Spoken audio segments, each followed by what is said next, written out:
Et si on parlait des élections européennes, c'est dans 40 jours le rendez-vous des Français et des autres Européens, des 27 autres pays, avec les urnes pour élire leurs députés au Parlement européen. On a avec nous ce matin Florian Philippot, qui est le directeur de campagne national pour le Front National à l'occasion de ces élections. Il est candidat lui-même, d'ailleurs, dans la région Est. Eh bien, on va passer tout ça en revue avec lui.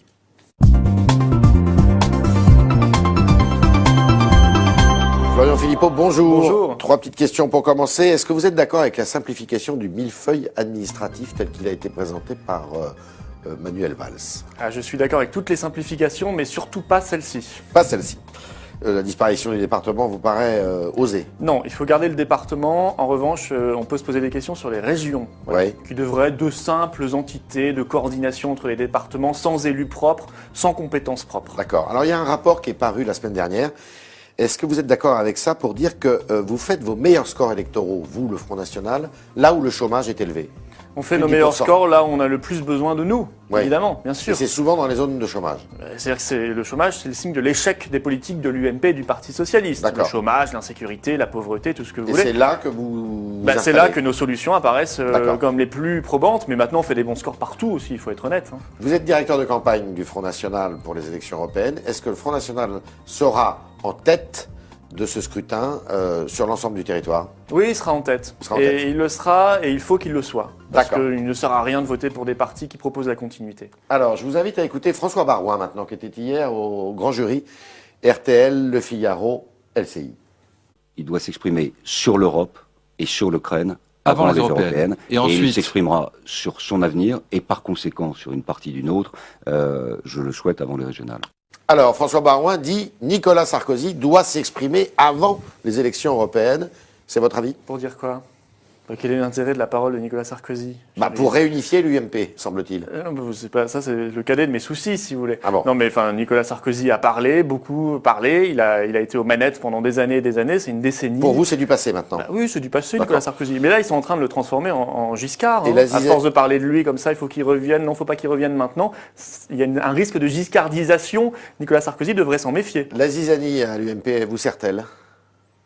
La zizanie, elle est consubstantielle à un mouvement politique qui n'a plus d'idées et de convictions et donc Ouais. qui en est réduit à la guerre des clans et la guerre des chefs. C'est le D'accord. cas de l'UMP. Voilà, mais ce qui nous sert, c'est que nous avons des idées, nous avons des convictions, c'est notre force. Est-ce que vous avez lu le dernier livre de Laurent Wauquiez, donc, qui est un des classiques de l'UMP, qui dit « En Europe, il faut tout changer ». Est-ce que c'est votre avis aussi? Oui, et Laurent Wauquiez, j'ai l'impression qu'à chaque fois qu'il écrit un livre, c'est qu'avant il a eu un sondage, en fait, où il exprime dans ce livre ce que disent les sondages. Donc Ouais. il y avait un livre sur les classes moyennes, parce qu'il sait que les classes moyennes se sentent en difficulté, elles le sont légitimement. Puis maintenant il fait un livre eurocritique. Ouais. Et tout cela n'est pas crédible une seule seconde. Ah Il bon a été ministre des Affaires européennes, monsieur Oui, Wauquiez. oui. Donc il pouvait agir. Il parle en connaissance de cause, peut-être. S'il voulait vraiment réorienter radicalement l'Europe, il avait l'occasion de le faire ou de le suggérer à l'époque au Mais il président de la ne faut République. pas laisser le monopole du débat à l'extrême droite, Laurent justement. Wauquiez est dans une stratégie d'enfumage. Je vous signale, je l'annonce à nos internautes, à nos auditeurs, téléspectateurs, qu'il va y avoir un concours du plus eurocritique que moi, tu meurs. Ouais. C'est ce qu'on va voir pendant les semaines qui viennent jusqu'au 25 mai, Mais c'est pas votre propriété, ça. à l'UMP comme au PS. D'accord, mais c'est pas votre Non propriété. mais nous on est cohérents. D'accord. On n'a pas dit il y a 3 mois que l'Union européenne c'était formidable, que l'euro c'était formidable. alors, vous On a serez- toujours dit la même chose, tandis qu'à l'UMP et au PS, déjà à l'UMP quelle est leur ligne? C'est la ligne Wauquiez ou c'est la ligne Lamassoure qui est fédéraliste? Je sais que la réalité c'est la ligne Lamassoure. Ça c'est ce qu'ils font réellement. Voilà, l'électoralisme c'est la ligne Wauquiez. On essaiera de faire croire qu'on veut changer demain l'Europe. Alors, Ça fait 30 ans qu'on nous fait est-ce le que coup. Je crois que les Laurent Français Wauquiez- n'y croient plus. Laurent Wauquiez a raison en disant « Nous, comme des imbéciles, nous offrons notre marché sans contrôle » en parlant du marché européen, contrairement aux Chinois, par exemple, qui se protègent. Oui, mais je trouve très cynique de sa part de dire des choses maintenant, à quelques semaines D'accord. des élections. Ouais. Ils n'avaient qu'à agir, ils n'ont Ouais. qu'à pas voter tous les traités européens, toutes les directives européennes d'ouverture totale des frontières. L'UMP, en ce moment même, main dans la main avec le PS, est en train de faire passer le traité de libre-échange transatlantique Ouais. avec les États-Unis. Dont on parle pas beaucoup, d'ailleurs. Eh ben, on devrait en parler beaucoup plus. Nous, on en parle. Ça sera un des grands enjeux de cette campagne européenne. Il faut lutter contre cette chose immonde qu'est le traité transatlantique, parce que c'est ouvrir notre agriculture, nos normes sanitaires, notre industrie, nos services. C'est donner la possibilité à des multinationales de traîner les États devant les tribunaux. Monsanto pourra traîner la France devant les tribunaux si on refuse des OGM, par exemple. Alors, précisément, Et ça, l'UMP et le PS l'ont voté au Parlement européen et le soutiennent. sur quel thème vous allez faire cette campagne européenne? Je crois que ce sera un grand référendum. Voilà. D'accord. Le référendum que les présidents de la République ne veulent pas offrir aux Français. D'accord. On Mais un compte- référendum sur quoi? Eh bien, c'est vous choisissez entre la France et l'Union européenne. Je D'accord. crois que maintenant, il faut que les Parce que choses vous, soient c'est très c'est claires. clair, hein, c'est la sortie de l'Europe, c'est la sortie de l'euro. C'est un déjà. référendum. En tout cas, il faut proposer aux Français un référendum sur notre appartenance à l'Union européenne. Il y a des points fondamentaux à revoir. L'ouverture totale des frontières, qui est un cauchemar pour notre industrie et l'emploi. L'euro. Hein, Dont il faut sortir. Non, mais l'euro, c'est une catastrophe. Voilà. On nous a Et alors, promis on commence à en parler monts et maintenant. merveilles. Bah oui, on commence à en parler, tant mieux. C'est nous qui avons imposé le débat. C'est la question de la souveraineté nationale et c'est la question immigratoire, la question de Schengen, de l'ouverture totale des frontières au Rhum, l'élargissement sans fin, demain l'Ukraine, demain la Turquie. Voilà, donc la question de l'Union européenne se pose. C'est une zone qui ne marche pas dans le monde. Donc il faut abandonner, il faut aller plus loin que Xavier Bertrand qui dit mais il faut revoir le rôle de la Banque Centrale Européenne. Vous, pour vous, il faut l'abandonner cette Banque Sarkozy Centrale. disait déjà la même chose en campagne électorale Il en faut 2007. une Banque Centrale française. Ils l'ont pas fait, bien sûr. La Ouais. Banque de France. Vous savez, 95% des pays du monde ont leur monnaie nationale et ça marche Ouais. mieux. Ouais. Le Royaume-Uni s'en sort beaucoup mieux. Il a Ouais. fait près de 2% de croissance parce qu'il a pu dévaluer sa Et monnaie. qu'est-ce que vous répondez à ceux qui disent que si on fait ça, eh bien, c'est la catastrophe parce que on va s'endetter énormément Je dis que ce avec sont des- une monnaie qui sera très Ce faible. sont des menteurs qui sont en train d'être dévoilés. Ouais. Voilà, il y a de plus en plus de livres qui expliquent la vérité là-dessus. C'est faux. Ouais. C'est faux. Notre dette ne bougera pas parce qu'il y a Ouais. un droit international. Notre dette en contrat national sera relibérée en francs. Voilà. Et l'euro n'existera plus. Ce sera très bon pour nos exportations, très bon pour notre économie, notre industrie, pour l'emploi. Il faut qu'on arrête avec ces mensonges, qu'on arrête de surfer sur les peurs. Ceux qui disent cela surfent sur les peurs, essaient de faire peur aux Français, au peuple. Mais ça ne tiendra pas parce que la vérité est en train d'émerger. Alors, ça chauffe aux portes de l'Europe, en Ukraine, qui est un pays européen d'ailleurs. Vous redoutez un embrasement là-bas? Bien sûr. On Ouais. peut redouter légitimement la guerre civile. Et qu'est-ce qu'il faut faire? Moi, je crois que la seule solution, elle est politique et elle doit être pacifique. Hors de question d'envoyer des troupes.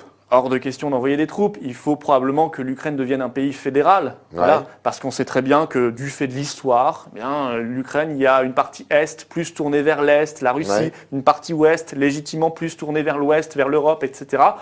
Bon, il faut, pour préserver l'unité de ce pays, pour éviter l'embrasement, comme vous dites, la guerre civile, fédéraliser l'Ukraine et surtout arrêter la stratégie de la tension. On Ouais. doit discuter, on aurait dû discuter On depuis a le mal joué départ là-dessus, avec la l'Europe. Russie. L'Europe a mal joué. Très mal, là. L'Europe a promis monts et merveilles à l'Ukraine, Ouais. a fait croire Elle est allée trop n'importe loin. quoi. On a même, là, récemment, on parle même d'adhésion à l'Union européenne. Moi, j'en veux pas. Hein. Oui. Vous savez, Ça, c'est très clair. Ça. le salaire moyen là-bas, c'est 250 € par mois. Ouais. Je n'en veux pas et je crois que les Ukrainiens n'ont aucun intérêt non plus à venir en Europe vu le cauchemar économique et social de cette Union européenne. On doit discuter sereinement avec la Russie, on doit arrêter de croire qu'on est en pleine guerre froide, on doit arrêter la stratégie de la tension. Vous arriverez à constituer un groupe fort au Parlement européen avec tous les autres mouvements comme vous qui sont eurosceptiques? Je le pense. Vous je êtes le combien pense. actuellement? Des mouvements patriotes, oui.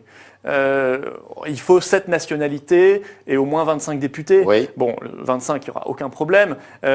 7 nationalités, nous sommes en train de construire cela. Voilà, ce sera évidemment pour peser davantage au Parlement européen, pour se faire Le entendre. Front National, on verra si vous arrivez à vos fins, vous arriverez à envoyer combien de députés? Alors, je pense qu'on peut en envoyer au moins entre 15 et 20. Entre 15 et 20, Oui, d'accord. au moins. Et Là, vous nous en pourriez- avons 3. Vous pourriez vous associer au parti Jobbik de Hongrie? Non. Non. Ça, c'est une position qui a été tranchée Bah, depuis ici même, longtemps. Jean-Marie Le Pen, la semaine dernière, a dit que Jobbik, c'était dans l'état d'esprit du Front National. Oui, non, j'ai vu ce qu'il avait dit. Il n'a Ouais. pas tout à fait dit ça, mais non, il y a une liste de mouvements avec lesquels nous avons déjà commencé les discussions, même plus que commencé les D'accord, discussions. Il y a ouais. des accords avec certains d'entre eux qui sont souvent d'ailleurs des mouvements qui sont en tête actuellement dans les sondages dans Mais leur propre Jobbik n'en pays. fait pas parler. Non, n'en Jobbik fait pas n'en fait pas partie. Et par ailleurs, avec les mouvements patriotes avec lesquels nous discutons, nous ne sommes pas d'accord sur tout. D'accord. Que les choses soient claires, parce que nous sommes cohérents, nous respectons la souveraineté des Mais alors nations pourquoi et donc Jean-Marie des Le Pen partis. dit ça sur Jobbik alors? Non, j'ai vu ce qu'il avait dit. Il n'a pas tout à fait dit ça. Et il fallait respecter le choix, Ouais. voilà, qui avait été fait par les habitants. C'est-à-dire que, évidemment, on doit accepter le choix des urnes. D'accord. Voilà, et on ne doit pas considérer que les électeurs votent mal. Ça, c'est une manie des élites françaises que de considérer que le peuple se trompe. Alors, vous avez récemment déclaré que vous déploriez le flicage des médias dans les nouvelles mairies emportées par le Front National. Ça veut dire quoi?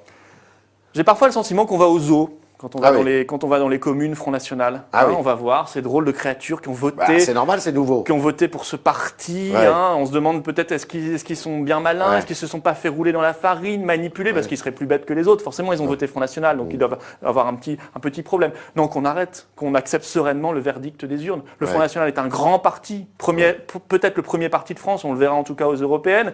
Et donc, légitimement, il a beaucoup d'élus et maintenant, il a des communes. Et il faut s'y habituer parce que ça n'est qu'un début. Et demain, il aura des départements, il aura des régions et il arrivera à la tête du pays et il conduira la politique de la France pour son plus grand bien. S'il devient le premier parti de France fin mai, est-ce que le président de la République doit dissoudre l'Assemblée nationale? Oui, bien sûr. Il le faut. Et il aurait dû déjà le faire après les municipales. Parce que ça sera un référendum anti ou pour Hollande. Mais, si vous voulez, non, c'est pas un référendum, ça pose la question de l'Union européenne, d'abord, les Européennes. Mais en même temps, on sait très bien, on n'est pas naïf, qu'il y a un message national qui est envoyé, très fort. Si le Parti socialiste réalise une contre-performance lors des européennes, et ce sera probablement le cas, et que le Front National est très haut, et que les eurocritiques et les patriotes sont très hauts, eh bien, il ne peut qu'entendre, faut l'espérer en tout cas, ce que disent les Français. D'accord. Il a remanié pour rien. Qui est-ce qui dirige la France actuellement? Il n'a plus d'autre solution. C'est Emmanuel Valls ou c'est François Hollande? C'est qui l'homme fort aujourd'hui?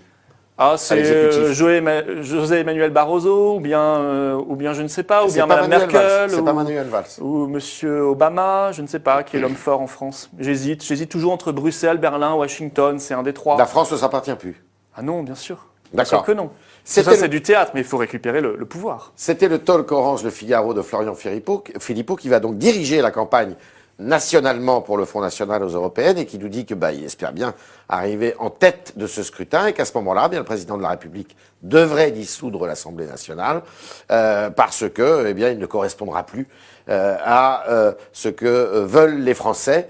Élections européennes dans lesquelles ils vont évidemment demander la sortie de l'euro. Et puis, regardez de très près ces accords commerciaux entre l'Europe et les États-Unis qui sont actuellement menés. Merci Florian Philippot. Merci à vous.